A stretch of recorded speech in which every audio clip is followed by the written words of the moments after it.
No, ta ideja je v bistvu že zelo stara. Na to idejo sem prišel zato, ker se v 20 letih pravzaprav ni obeležilo ali pa ustrezno obeležilo zapadlimi teritorialci nobenega od pomembnih vojaških objektov.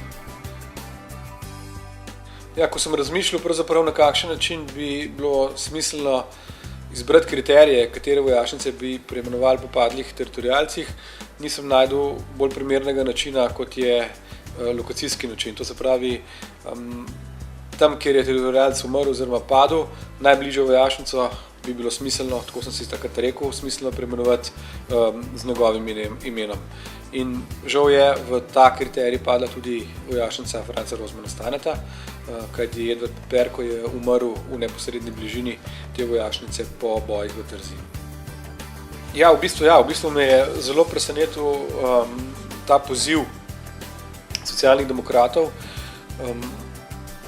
za sklepi, ki so jih predlagali na odboru, kajti pričakoval sem, da smo po 20 letih samostojnosti in ob tem, da damo ustrezno priznanje našim teritorialcem, vendarle z več kot 60, skoraj 60-letnim oddaljenostjo od druge svetovne vojne končali te dileme, ki so se pojavljale po koncu druge svetovne vojne.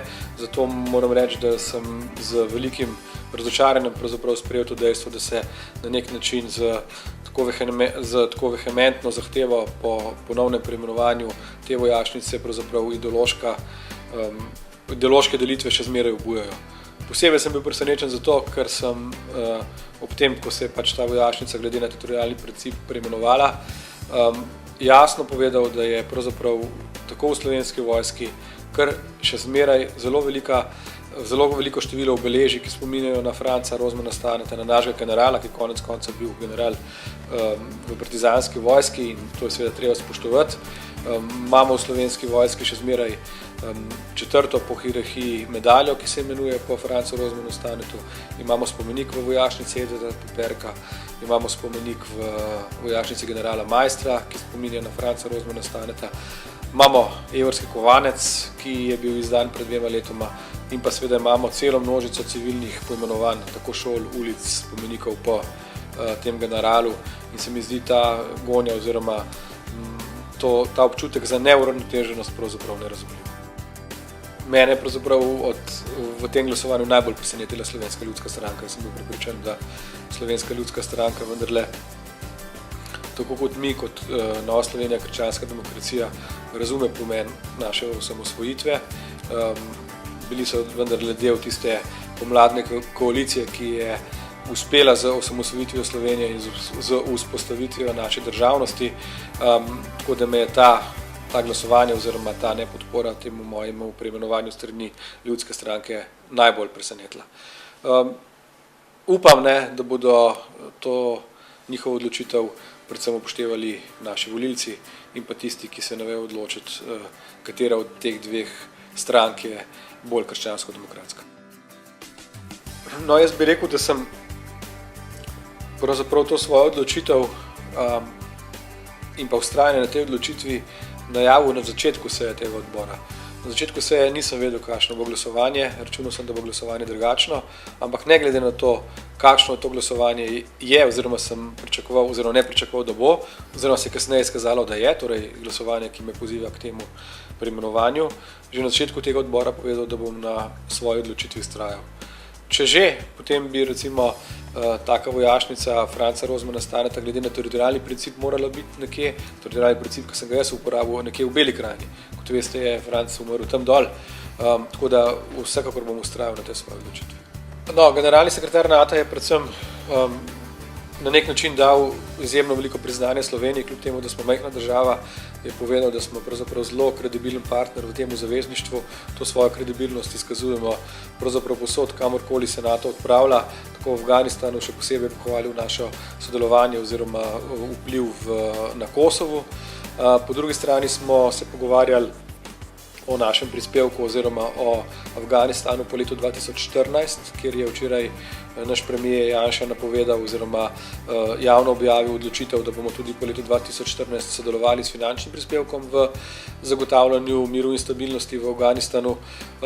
Nekaj tem oziroma nekaj pogovorov pa je potekalo tudi o aktualnih političnih vprašanjih, posebej so bile ta vprašanja povezana z stabilizacijo Zahodnega Balkana, predvsem z razmišljanjem oziroma sekretarja zanimalo, kaj naša politika misli glede Srbije oziroma glede vzpostavitve nove vlade v Srbiji. Primarna vloga Slovenije v NATO paktu je pravzaprav to, da smo v tem zavezništvu na nek način bolj varni.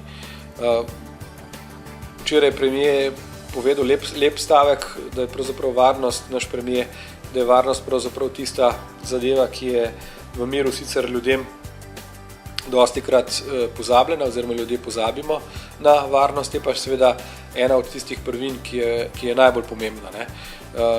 Prav slikovito se je izrazil, ko je rekel, lahko smo nekaj dni lačni, ne moramo biti pa samo nekaj dni mrtvi. Ne? Torej, dejstvo je, da je varnost tista zadeva,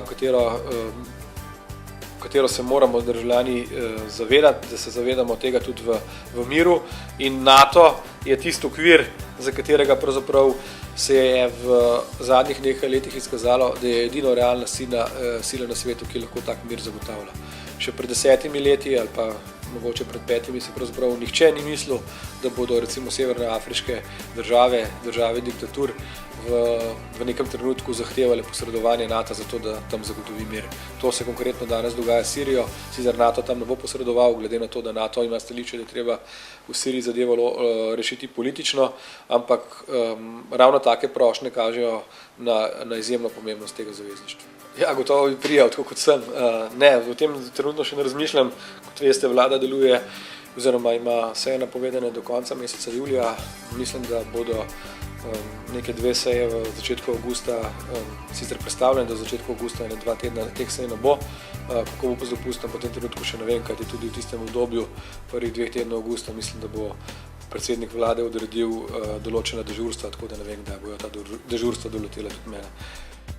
Ja, jaz bi najprej rekel in se zahvalil vsem članom Nove Slovenije in pa simpatizerjem k temu, da so v bistvu v teh dneh mi izkazali veliko podporo ob tej moji odločitvi. Drugič bi rekel, da s delom, ki ga tako mi v vladi kot poslanci v parlamentu, mladi Slovenci oziroma podmladek Nove Slovenije izkazujejo oziroma delajo v zadnjem obdobju, kažejo na to, da se je vendar stranka na nek način stabilizirala in tudi na javnomnenjskih anketah vedno uvršča v neko zlato sredino, kar je zelo pomembno. Seveda pa vsem želim lepe dopuste in veliko odmora.